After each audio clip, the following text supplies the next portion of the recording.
Classique. 7h30, 9h, la matinale de Radio Classique avec Guillaume Durand.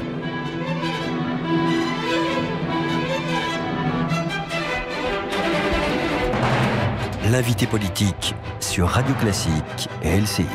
Ravi de vous retrouver ce matin. L'actualité est hétéroclite. Il est question de Minsk, il est question évidemment de Bruxelles, de la Grèce, de Roger Hanin, de DSK et de la situation évidemment de la gauche. Et nous sommes avec Elisabeth Guigou, que je salue, qui est présidente donc de la commission des affaires étrangères à l'Assemblée et élue donc de la région parisienne. Première question. Il y a beaucoup de gens, par exemple, qui considèrent qu'on devrait se rapprocher de Poutine pour régler, je pense à François Fillon par exemple, ou Dominique de Villepin, pour régler les questions qui concernent l'Ukraine. Est-ce que vous avez le sentiment que c'est une position qui vous va? Je veux dire, est-ce qu'il faut lui faire confiance? C'est pas une question de confiance, c'est la question de savoir si M. Poutine arrête un comportement agressif.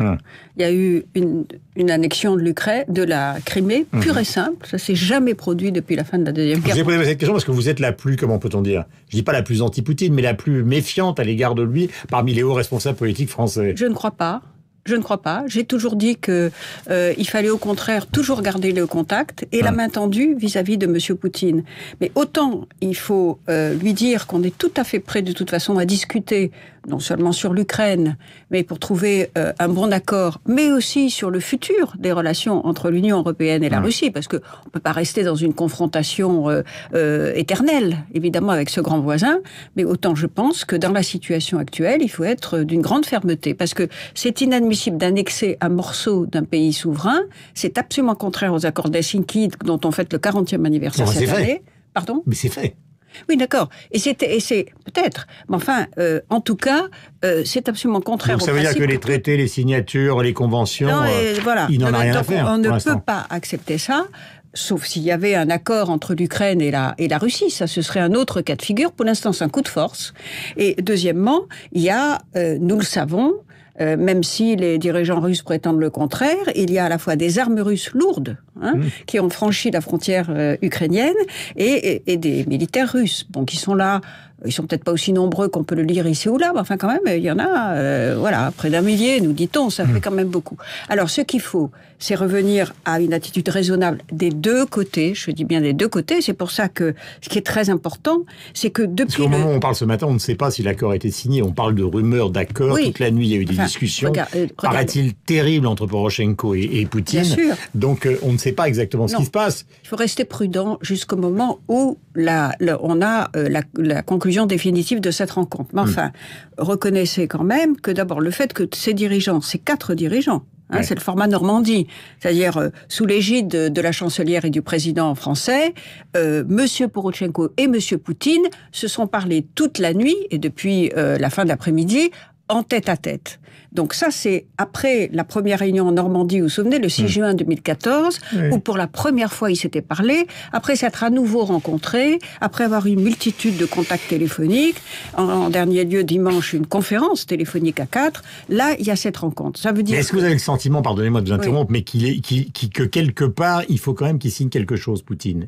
Et est-ce que psychologiquement, étant donné le nationalisme, qui est le nationalisme russe et cette espèce de rêve de la grande Russie qui le reporte aujourd'hui, est-ce que fondamentalement il va se sentir engagé par un texte? Est-ce que c'est pas les Américains qui ont raison? C'est-à-dire la seule chose qui va le faire canner, pardonnez-moi cette expression, c'est quand même la menace des armes. Moi je ne crois pas. Qu'a écarté François Hollande lors de la conférence de presse. Ça ne concerne pas la France, les armes. Et Madame Merkel, à Munich, où je l'ai entendu directement. Donc, non, ce qu'il faut, parce que la livraison d'armes, ce serait rentrer dans une escalade, et puis vous voyez bien que c'est pas parce qu'on livrerait des armes non létales, c'est ça dont il est question, que ça empêcherait les militaires russes d'être là et d'utiliser des chars et des... Bon, non. Là, il n'y a pas d'issue militaire à ce conflit. Il n'y a qu'une issue diplomatique. Par conséquent, il faut que les deux parties se mettent d'accord sur un compromis, nécessairement, que chacun fasse un pas vers l'autre. Ça veut dire quoi? Ça veut dire que d'abord, naturellement, il faut sécuriser la frontière ukrainienne sous un contrôle ukrainien et international de l'OSCE, qui joue un rôle très utile. Il faut aussi, bien sûr, qu'il y ait le cessez-le-feu, naturellement, qu'on détermine la ligne de front, parce que, naturellement, la ligne de front est en Ukraine, au-delà de la frontière, qu'on organise le retrait des armes lourdes. Alors, Monsieur Poutine, est-ce qu'il peut accepter? Tout l'enjeu, c'est de savoir d'abord s'il accepte sur le papier des conditions très précises. Parce que ça, on va le savoir dans les heures qui viennent. Oui, mais l'objet de cette rencontre, c'était de faire en sorte qu'on ait un respect des accords de Minsk qui prévoit ce que je viens de vous dire. Parce qu'il y avait un écart terrible entre ce que me disait M. Poutine, oui, je veux un accord, et puis la réalité sur le terrain. Donc, il faut que cet accord soit suffisamment détaillé pour vraiment qu'on soit sûr que ce qui est dit sur le papier soit vraiment appliqué. Voilà. Alors, évidemment, dans la mémoire des gens, il y a toujours ces batailles de nationalisme au début du XXe siècle qui ont abouti à une guerre, la terrible Première Guerre mondiale. Il y a des gens qui ont aussi le souvenir beaucoup plus récent de ce qui s'est passé en Yougoslavie, c'est-à-dire le démantèlement et puis une guerre terrible. Pardonnez-moi de vous demander d'être bref, parce que j'ai effectivement beaucoup d'autres questions, notamment sur ce qui se passe à Bruxelles avec la Grèce. Mais est-ce que ce matin, vous écartez totalement l'idée d'une guerre ? Parce que Poroshenko, c'est pas un rigolo non plus. Hein. Non, bien sûr. Non, mais on peut pas totalement l'écarter.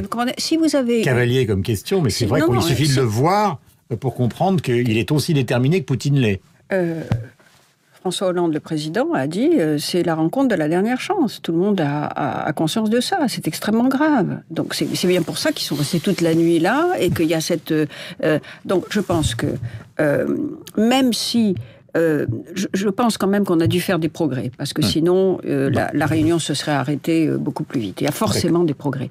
Deuxièmement, il va falloir finaliser en détail, par écrit, cet accord. C'est pour ça qu'on nous dit que, par écrit, c'est le groupe de contact des spécialistes qui mettront par écrit l'accord, j'espère, auquel les dirigeants seront arrivés. Voilà. Mais très franchement, il n'y a pas d'issue militaire, il n'y a qu'une issue diplomatique. Monsieur Poutine le sait, et Monsieur Poroshenko aussi. Je rappelle que vous êtes présidente, Elisabeth Guigou, de la Commission des Affaires étrangères. Vous avez été évidemment ministre des Affaires européennes et que vous connaissez bien tous ces dossiers, notamment pour y avoir été. Bruxelles, alors j'aurai encore 3 questions, donc il est important pardonnez-moi, d'essayer d'y répondre, disons, plus brièvement. Bruxelles, on a l'impression que c'est l'impasse totale. C'est-à-dire que Varoufakis, le ministre grec, est visiblement arrivé sans vraiment de proposition.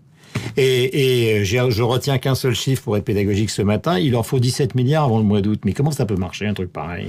Oui, il faut là encore qu'il y ait des mouvements des deux côtés. La Grèce a obtenu 320 milliards de prêts contre un programme de réforme sous nos anciens gouvernements. Le nouveau gouvernement, appuyé par le vote, dit ce programme de réforme nous enfonce. 50% de baisse de revenus, c'est quelque chose de terrible. Par conséquent, tout l'enjeu, c'est de dire comment pouvons-nous continuer ce programme d'aide contre une modification du programme de réforme, mais qui donne une chance. Ils ne veulent pas de crédit relais, la BCE, ils veulent contrôler plus. Oui, pour l'instant. Donc, vous dites pour l'instant, ça veut dire que ça va être ça la solution ? Non, je ne sais pas. Mais en général, quand vous êtes endetté, si vous demandez un prêt pour rembourser votre prêt, on vous le refuse dans une banque. Oui. C'est ce que la BCE dit à la Grèce. Donc ce qui est très important, c'est que après l'échec de cette nuit, parce que le plan, le crédit, les facilités financières à la Grèce, normalement, tombe le 28 février. Oui, je sais. 28 février. À partir de ce moment-là, il faut un accord avant. Et il faut un accord bien avant, parce que de toute façon, s'il doit y avoir... Pourquoi il est arrivé avec rien, Varoufakis ? Je ne sais pas, moi. Je pense qu'il arrive appuyé par un vote massif qui exprime le fait que le peuple grec n'en peut plus. Par ailleurs, mais pardonnez-moi, mais j'ai lu comme vous ce que disent par exemple des gens comme Benoît Cœuré qui travaillent justement à la BCE. Leur argument, c'est de dire, mais attendez, un vote démocratique ne remet absolument pas en cause des traités. Donc c'est une conversation de sourds totaux. Bien sûr. C'est pour ça qu'il faut aussi que le gouvernement grec comprenne qu'il doit présenter son propre programme. Il aurait dû arriver avec un nouveau programme de réforme qui soit davantage conforme. Mais est-ce que vous n'avez pas le sentiment que la réalité de tout ça, c'est qu'ils veulent une annulation d'un certain nombre de choses, tout en le disant pas, etc. Je crois qu'ils ont dit qu'ils ne demandaient pas une annulation, qu'ils demandaient un nouveau rééchelonnement. Ouais. La deuxième chose, c'est qu'ils savent... Il me reste 2 questions. Ils savent très très bien... ils savent très très bien qu'il faut un accord, ils ne pourront rien imposer. Mais en même temps, l'Union européenne sait aussi très bien, parce que c'est nous qui sommes créanciers, nous sommes des créanciers publics. Donc nous avons intérêt aussi à aider la Grèce, parce que ce gouvernement est capable de faire des réformes qui n'ont jamais été faites, jamais jusqu'ici. Voilà. Alors, puisque nous sommes en direct sur l'antenne de Radio Classique, pardon d'avoir mis mes lunettes, mais le sommet à Minsk sur l'Ukraine, des conditions inacceptables sont posées par les Russes, c'est ce que vient de dire le président Poroshenko. Donc vous voyez, l'actualité se passe en direct, mais c'est quand même extrêmement inquiétant. Oui, en effet, si ça se confirme, maintenant, attendons de voir si véritablement la réunion se conclut sur un constat de désaccord. Mais vous n'avez pas le sentiment quand même ce matin qu'on se retrouve face à une poudrière terrible, c'est-à-dire des Grecs qui ne veulent plus payer, des Ukrainiens qui sont prêts à en découdre avec les Russes, et tout ça à 2 heures de chez nous des deux côtés, c'est-à-dire 2 heures au sud, 2 heures à l'est. Mais c'est extrêmement dangereux. Je crois qu'on n'a pas connu de situation aussi dangereuse depuis la fin de la Deuxième Guerre mondiale. Vous trouvez dégradant pour la gauche qu'on raconte sur Dominique Strauss-Kahn? Vous l'avez bien connu. Bon, écoutez, c'est pas pour la gauche. Hein. C'est quand même d'abord et avant tout pour la gauche. Non, écoutez, c'est une personne... voilà, qui s'est livré à des... Bon, voilà. Moi, il y a un procès, je pense qu'il ne faut pas généraliser. Voilà, c'est très écœurant, oui, ce qui sort de ça. Et dernière question pour nous détendre, si je puis dire, parce que c'est une manière aussi quand même de lui rendre hommage à Roger Hanin, parce qu'on parle beaucoup de sa carrière, le jeu.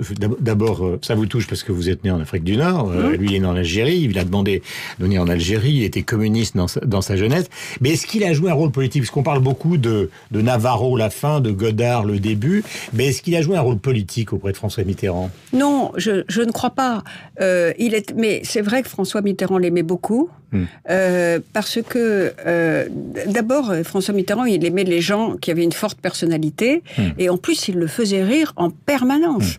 Et donc, il a un côté Falstaff pied noir, Roger Hanin. Ah oui, son côté pied noir, son accent pied noir, sa faconde, sa générosité, c'est un être qui marchait à l'affectif. Donc, il aimait profondément François Mitterrand. Je crois que c'était réciproque. Ça se voyait dans leur façon d'être ensemble. C'était une vraie amitié profonde. Et en plus, il y avait entre eux le rire, quoi. La façon dont Mitterrand lui demandait en permanence de raconter les mêmes histoires, il s'y prêtait avec bonheur. Et je pense que c'était... une sorte de garde du corps moral.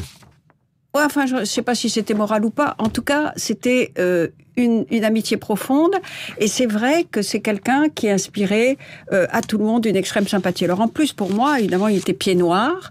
On avait la même origine, on en a parlé quelquefois. Parce que...